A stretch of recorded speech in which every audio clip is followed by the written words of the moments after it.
Are you carrying burdens that were never yours to carry?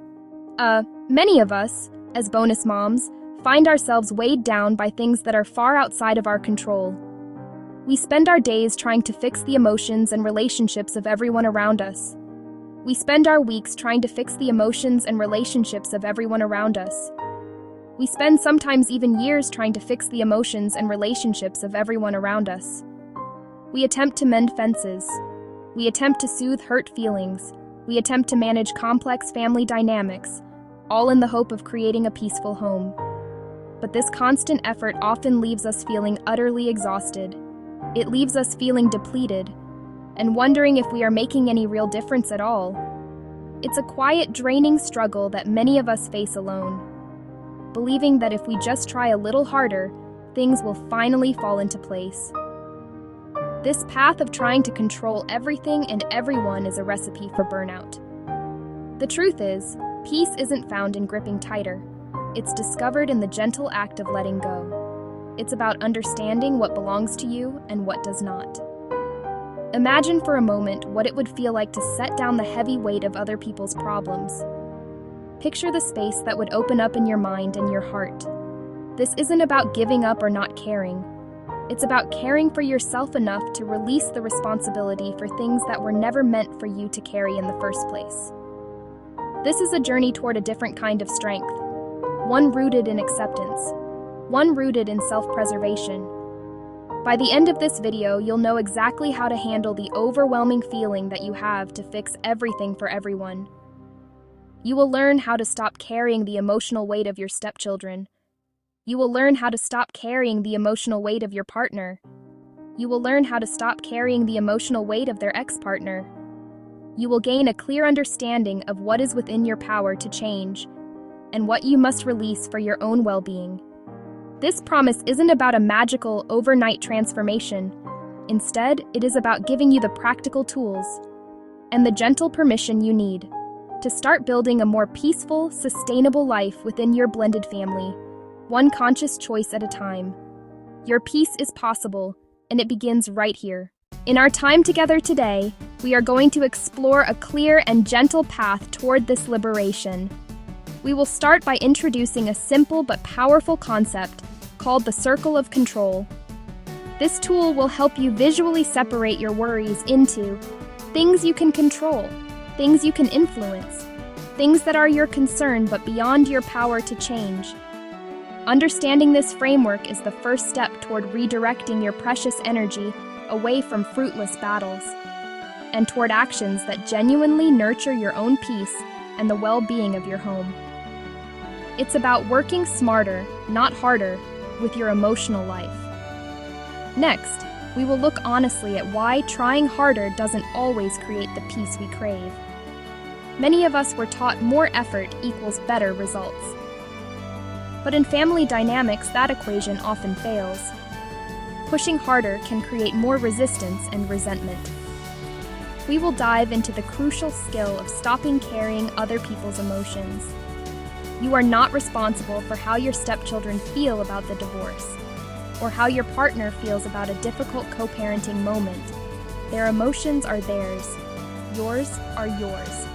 Now we move into practical, actionable ways to protect your emotional well-being starting today. This isn't abstract theory. It's real-world strategies and scripts you can use. Think of them as your toolkit for healthy boundaries and inner calm. These techniques are simple to implement, even on chaotic days. You will learn to pause before you react. You will learn to communicate your needs calmly and clearly. You will learn to create small pockets of peace for yourself, no matter what. Finally, we'll talk about the profound freedom that comes from truly letting go. Not a freedom of indifference, but of clarity and self-compassion.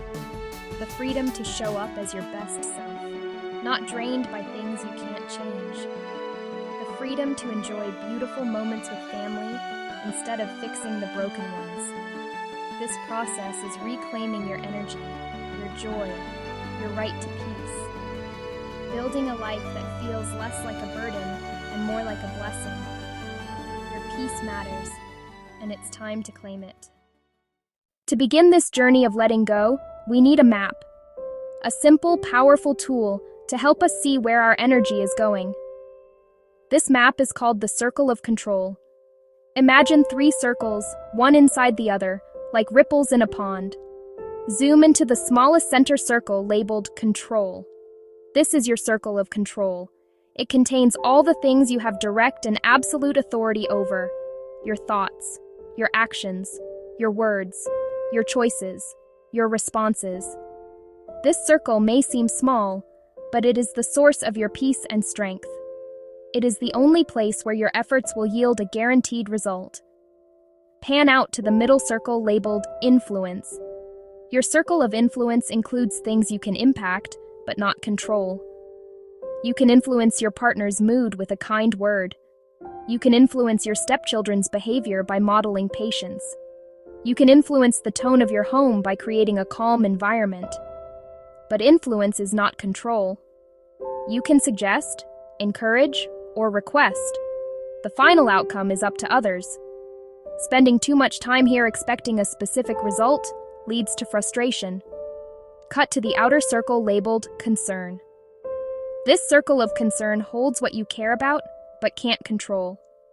Your partner's relationship with their ex, the choices the other parent makes in their own home, your stepchildren's feelings about family history, global events you see on the news. Pouring energy into changing these things is like pushing a river upstream.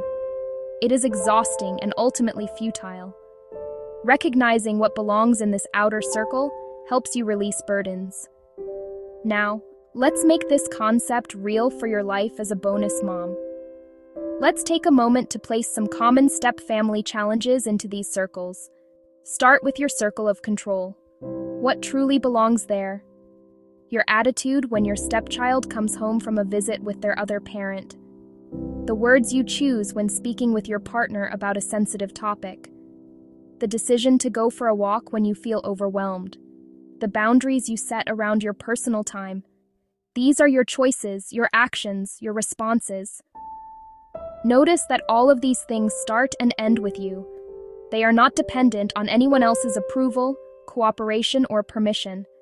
This is your sovereign territory. Next, let's look at the circle of influence.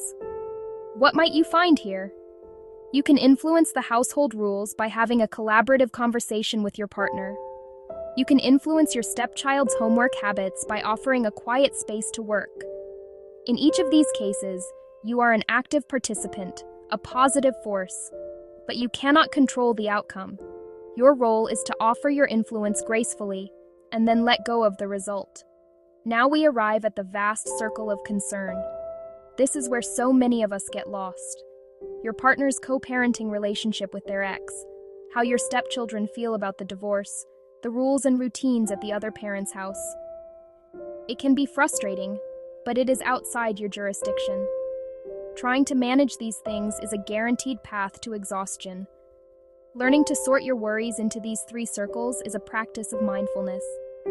It requires you to pause and ask, is this mine to control? If the answer is no, you then ask, can I influence it? If the answer is still no, then it belongs in your circle of concern. You can acknowledge it. You can have compassion for it. You must consciously choose to release the responsibility for it. This simple act of mental sorting can bring immediate relief. It helps you see clearly where your energy is best spent and where it is being wasted, allowing you to reclaim your power from situations that have been draining you for far too long. It is so easy to fall into the trap of trying to manage things that are far outside our circle of control, you know. This often comes from a place of deep love and a genuine desire for harmony. We see a problem and our instinct is to fix it. We see someone we love in pain, and we want to take that pain away. As bonus moms, we often feel an immense pressure to create a perfect family, to smooth over all the cracks, and to prove that this new family structure can work beautifully. This pressure leads to common mistakes, overstepping boundaries and trying to control the uncontrollable. When you feel yourself getting pulled into the outer circles, trying to fix, manage, or control things that aren't yours, you need a gentle way to call your energy back home. This is not about scolding yourself. It is about gently reframing your focus. The first step is simply to name what you actually can control in that very moment. Let's say you're feeling anxious because your stepchildren are coming over and you know they had a difficult week. Instead of spinning, pause. Name what you can control. I can control the welcome they receive. I can control my patience. I can plan a simple, low-pressure dinner. I can control my own breathing. This simple act grounds you in your power. The next step is to list 3 things you can reasonably influence. First, you can influence the atmosphere of your home by putting on some calm music. Second, you can influence the evening's connection by suggesting a simple board game after dinner. Third, you can influence your partner's awareness by quietly saying, "Let's try to keep things extra calm and gentle tonight." Notice the language. Influence, suggest, encourage. You are not demanding an outcome. You are simply contributing your positive energy and then letting go of the results, knowing you have done your part. After you have identified what you can control and influence, the final and most liberating step is to consciously let the rest be concerns. This is an active choice. You can even say it out loud to yourself, "Their mood is not mine to carry." The conversations they had at their other home are not my business. How they feel about their mom or dad is their feeling, not mine. You mentally place these items in that big, outer circle. You can picture yourself setting down a heavy backpack full of rocks that you were never meant to carry. This is not an act of indifference. It's an act of profound self-respect and wisdom. This 3-step reframe, naming your control, listing your influence, and releasing your concerns, is a practice you can use multiple times a day. It takes only a minute, but its effects are cumulative. Each time you do it, you are strengthening a mental muscle. You are training your brain to stop wasting energy on the uncontrollable and to focus on where you can make a real positive difference. This practice doesn't eliminate the challenges of blended family life, but it changes your relationship to them. It moves you from a position of frantic anxiety to one of grounded, centered peace, one moment at a time. As we close our time together, it is essential to remember that letting go is a practice, not a one-time act of perfection. There will be days when you masterfully stay within your circle of control, responding to chaos with a calm that surprises even you. You will feel light and free, and you will know you are on the right path. On these days, celebrate your strength. Acknowledge the hard work you have done to get there. Then, there will be other days. Days when you fall back into old habits. Days when you find yourself getting swept up in co-parenting drama. You will feel that familiar weight settle back onto your shoulders, and you might feel like you have failed. On these days, I want you to offer yourself the deepest compassion. Do not judge yourself. Do not despair. Simply notice it. Say to yourself, "Ah, here I am, carrying something that isn't mine again." And then, gently, with as much kindness as you can muster, you just begin again. This process is like learning a new language, the language of emotional boundaries and self-compassion. At first, it feels awkward and unnatural, but with consistent practice, it becomes more familiar. The goal is not to become a perfect, unshakable Zen master of step-family life. The goal is to become more free. The goal is to spend more moments feeling at peace in your own skin and in your own home. The goal is to have a kinder, more compassionate relationship with yourself. Every time you choose to let go, every time you choose to honor your own needs, you are practicing. And every single moment of practice matters. The truth that I hope you take away from our time together today is this: your peace matters. By prioritizing your own well-being, you give an incredible gift, not only to yourself, but to your entire family. You came here today perhaps feeling weighed down, carrying burdens that were never yours to carry. My hope is that you leave feeling a little lighter, with a clearer sense of what you can control and what you must release. The freedom that comes from letting go is profound. It creates space in your life for more joy, more connection, more of the beautiful moments that make this challenging journey so worthwhile. You have the power to create this peace for yourself, one small choice at a time. If this message has encouraged you today, if it has offered you a glimmer of hope or a practical tool you can use, I invite you to become part of our community. Please take a moment to comment below and share one thing you are choosing to let go of. Your story could be the very thing another bonus mom needs to hear today. Share this video with another bonus mom who might need this gentle reminder. And finally, if you'd like to continue receiving this kind of support and encouragement, please subscribe to the channel. By subscribing, you ensure that you won't miss out on future videos designed to help you navigate this journey with more peace and less stress. Thank you for spending this time with me today. Thank you for being open to a new way of being. And above all, remember to be kind to yourself. You are doing a beautiful, difficult thing, and your peace, always and forever, matters.